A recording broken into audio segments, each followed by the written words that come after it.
Big breaking লাখুৰিঘাটৰ Tengaguri সমবায় সমিতিৰ agent মতিউৰৰ বিৰুদ্ধে লিখিত অভিযোগ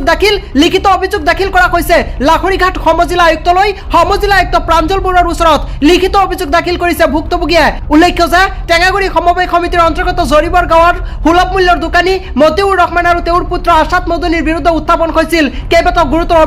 অভিযোগ উত্থাপন হৈছিল প্ৰতিটো ৰেচন কাৰ্ড পিছে 1 পৰা 3 কেজিলৈকে চাউল কমকৈ দিয়াৰ অভিযোগ উত্থাপন হৈছিল লগতে অভিযোগ উত্থাপন হৈছিল দুখীয়া দৰিদ্ৰ লোকৰ পৰা ৰেচন কাৰ্ডত নাম অন্তৰ্ভুক্ত কৰাৰ বাবে 1000 টকা লোৱাৰ পিছতো নাম উঠাই নিদিয়াৰ অভিযোগ উত্থাপন হৈছিল অভিযোগ উত্থাপন কৰিছিল এগৰাকী ভুক্তভোগীয়ে ফিংগাৰপ্ৰিন্ট লোৱাৰ পিছতো চাউল নিদিয়াৰ গুৰুতৰ অভিযোগ উত্থাপন কৰিছিল ভুক্তভোগী আৰু এই মুহূৰ্তত দেখিবলৈ পোৱা গৈছে যে লাখুৰিঘাট সমজিলা আয়ুক্ত প্ৰাঞ্জল বৰুৱাৰ ওচৰত অভিযোগ দাখিল কৰা হৈছে লিখিত অভিযোগ দাখিল কৰিছে ভুক্তভোগী লোকসকলে আৰু উক্ত অভিযোগ সন্দৰ্ভত কেইবাটাও সংবাদ মাধ্যমত সম্প্ৰচাৰ হৈছে বাতৰি আৰু লাখুৰিঘাটৰ টেঙাগুৰি সমবায় সমিতিৰ এজেণ্ট মতিউৰ ৰহমান অৰ্থাৎ টেঙাগুৰি সমবায় সমিতিৰ সুলভ মূল্যৰ দোকানী মতিউৰ ৰহমানৰ বিৰুদ্ধে অভিযোগ দাখিল কৰা হৈছে লিখিত অভিযোগ দাখিল কৰিছে লাখুৰিঘাট সমজিলা আয়ুক্ত প্ৰাঞ্জল বৰুৱালৈ।